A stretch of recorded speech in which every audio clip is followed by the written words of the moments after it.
आपके दर्शन कर रहे हैं कि आपके दिल में भगवान बैठे हैं, हम दर्शन कर रहे हैं भगवान के लिए।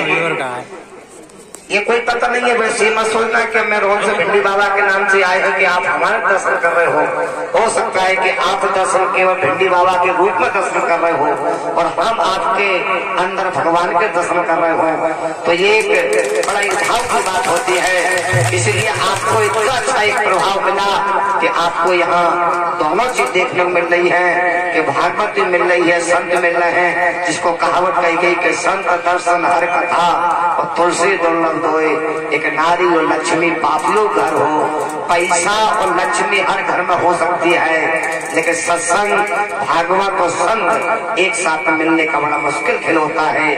आज आपके गांव में, आज प्रांगण में शास्त्री जी के मुखारबिंद से बड़ी कथा हो रही है। वो कथा तुमको चलाने की रास्ता बताती है। जैसे आपने सुना हो, देखा हो, स्वयं वर्तमान में है कि जैसे अपने घर में कोई गाड़ी खरीदते हैं तो गाड़ी के साथ में एक पुस्तक आती है और वो पुस्तक अपन को खोल के मिस्त्री या उसका मैकेनिक या कोई भी ड्राइवर ये समझता है कि पुस्तक में लिखा रहता है गाड़ी की कब सर्विस होना है, कैसे क्या होना है। तो वो 4 पहिया गाड़ी कंपनी बनाती है, उसके साथ एक पुस्तक देता है, उसमें गाड़ी का सब वर्णन है। ऐसे परमात्मा ने 2 पहियों की गाड़ी अपन को खड़ी की है, तो उसने परमात्मा ने कंपनी ने एक पुस्तक अपन को भी दी है। उस पुस्तक का नाम है ये भागवत पुराण।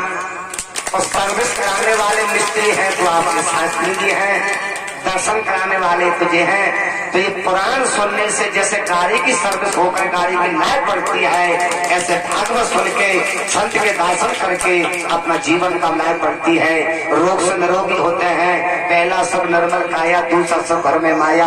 ये 3 चीजें तभी मिलती हैं जब आपको ये सौभाग्य मिले। इसलिए आप लोग ऐसे कार्य करते रहे। इसमें 3 चीज का दान होता है, तन, मन और धन। कोई जरूरी नहीं है कि धन हो, फिर भी मन का दान होता है, वो सबसे बड़ा होता है। इसलिए आप लोगों से निवेदन है कि ऐसे कार्य होते रहे, संतन का दर्शन, संतन का मन होता रहे। ये भागवत अभी से नहीं, बहुत प्राचीन 4 युगों में हुआ। पहले भी जब भोले बाबा ने कराई, सती के सामने क्या उत्तर हुआ। तो ऐसे करने वाले कई लोग होते हैं, उसमें कई प्रकार के लोग होते हैं। तो इसलिए आपसे ये निवेदन है कि ऐसे कार्य होते रहे, संत के दर्शन करते रहे। आपके गांव में खूब घरों में सुख शांति आए, बच्चे पढ़े लिखे, घर में उन्नति हो। दान के 3 रूप होते हैं, दान, भोग और नाश। पैसा का दान में आता है, घर में आता है, तो पैसे का एक रूप एक परमात्मा ने नाव को दिया, पैसे का रूप बताया भगवान ने। एक तुम देखा हो, नाव का कहते हैं, कोई हिंदी में कहते हैं नाव जो पानी में चलती है।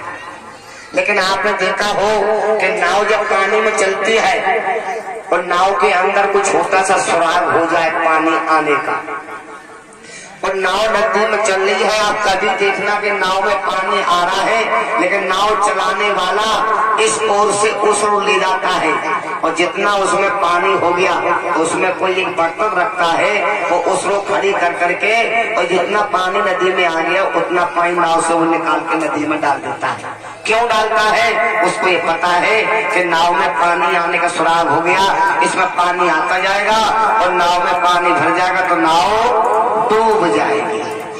इसलिए परमात्मा ने ऐसा नाव की तरह घर में भी दिया सुझाव कि घर में ज्यादा पैसा आता जाएगा, और अगर आप खर्च नहीं करोगे, दान नहीं करोगे, भोग नहीं करोगे, तो नाव की तरह पैसा तुमको डुबा देगा।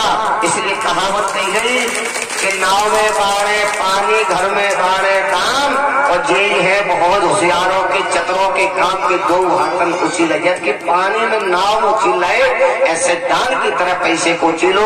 कभी दान में करने से पैसा नहीं घटता। इसलिए परमात्मा की कृपा से पहले दान की ओर पैसे को ले जाओ, बचे उसका वेद में नाम लिखा भोग। भोग माने कहते बच्चों को पढ़ाओ, मकान बनाओ, खर्च कर डालो।